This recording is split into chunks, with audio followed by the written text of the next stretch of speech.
Hi viewers, welcome to your channel. இப்போ big pass லைவில் என்ன நடந்துகிட்ருக்கு அப்படின்னு பார்த்தீங்கன்னா, இன்றைக்கி எபிசோடில் ஒரு பக்கம் கன்ஃபார்ம் நியூஸும் வந்திருக்கு. என்ன அப்படின்னு பார்த்தீங்கன்னா, ஒருத்தர் வந்து பிக் பாஸ் வீட்டை விட்டு வெளியே போகிறாங்க அப்படின்ற மாதிரி சொல்லிட்டு இருக்காங்க.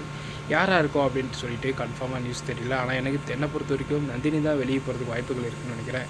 ஏன்னா அவங்க தான் வந்து பார்த்திங்கன்னா நேற்று கூட எபிசோட் லைவில் உட்காந்து ரொம்ப நேரம் டார்ச்சர் பண்ணி அழுதுகிட்டு இருந்தாங்க. அதுக்கு என்ன காரணம் அப்படின்னு பார்த்திங்கன்னா, என்ன அவங்க இவ்வளோ சிரிச்சிட்டு இருக்காங்க அப்படின்னு சொல்லிட்டு எஃப்ஜே சொன்னதுக்காகவே அவங்க பார்த்திங்கன்னா ரொம்பவே அழுதுட்டு இருந்தாங்க. இதெல்லாம் ஒரு காரணமாடா அப்படின்ற மாதிரி தான் பார்க்குறவங்களுக்கு இருந்துச்சு.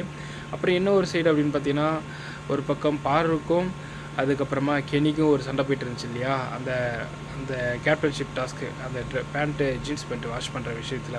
அதுக்கப்புறமா அவங்க வந்து பார்த்திங்கன்னா சாப்பிடும்போது உங்களுக்கு சாப்பாடு போட்டுன்னு விட்டாக்கா அப்படின்னு சொல்லிட்டு கிமி வந்து சொன்னதை வந்து நக்கலாக நயாண்டி மாரி பார்த்திங்கன்னா பாரு ஒரு பக்கம் கேட்டுட்டு இருப்பாங்க. ஏன்னா பாரு வந்து இன்னும் கோவமாக தான் இருக்காங்க கெமி மேலே. ஆனால் கெமி வந்து அது கேமுன்ற அப்படின்ற மாதிரி விட்டுருக்காங்க. அது ஒரு சைடு. இன்னொரு சைடு பார்த்திங்கன்னா, இந்த வாரம் கேப்டன்ஷிப் டாஸ்கில் யார் வின் பண்ணது அப்படின்னு பார்த்திங்கன்னா, அதாவது இந்த வாரத்துக்கான கேப்டன்ஷிப்பில் நெக்ஸ்ட் வீக்குக்கான கேப்டன்ஷிப் டாஸ்கில் யார் வின் பண்ணியிருக்காங்க அப்படின்னு பார்த்திங்கன்னா, தஷூர் அவர் தான் வின் பண்ணியிருக்காரு.